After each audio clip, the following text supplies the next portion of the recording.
नमस्कार मित्रांनो, तुमचं सगळ्यांचं स्वागत आहे चिऊच्या किचनमध्ये. तर आज मी सोयाबीन चिल्ली बनवणार आहे. तुम्ही बघू शकता मी इथे सोयाबीन घेतलेली आहे. सोयाबीन हे भिजत घातलेली. सोयाबीन मऊसूत झाली आहे. इथे मी सोयाबीन घेऊन त्यामध्ये थोडंसं कॉर्नफ्लॉवर टाकलं आहे. तुम्ही बघू शकता मी कॉर्नफ्लॉवर टाकते आणि त्यानंतर थोडीशी लाल मिरची टाकायची आहे चवीनुसार. एकदम लाल लाल मिरची आहे, तुम्ही बघू शकता.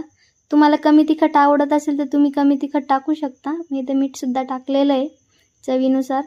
हे पूर्णपणे एकजीव करून घ्यायचं आहे, व्यवस्थित मिक्स करायचं आहे, जेणेकरून सगळीकडे मीठ मिरची लागली पाहिजे. तुम्ही बघू शकता मी इथं मिक्स करून घेतलं आहे मस्त.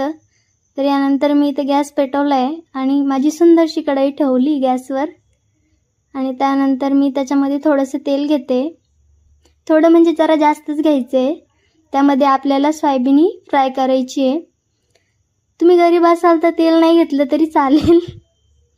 इथं मी सोयाबीन फ्राय करते, तुम्ही बघू शकता.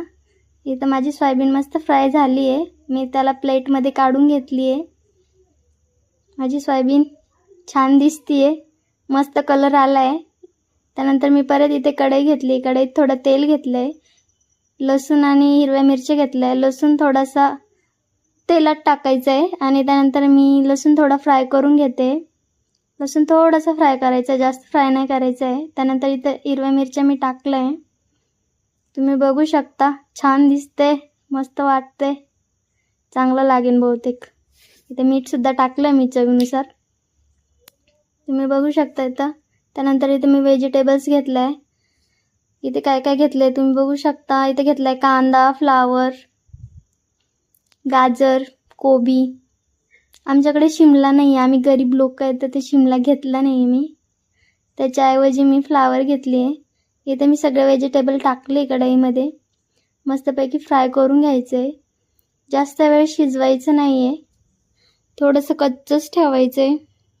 तुम्हाला सगळ्यांना आवडते ना सोयाबीन चिल्ली, तर मला नक्की फॉलो करा आणि माझ्या चॅनलला सबस्क्राईब करा. तुम्ही बघू शकता असं थोडा वेळ ठेवायचं आहे.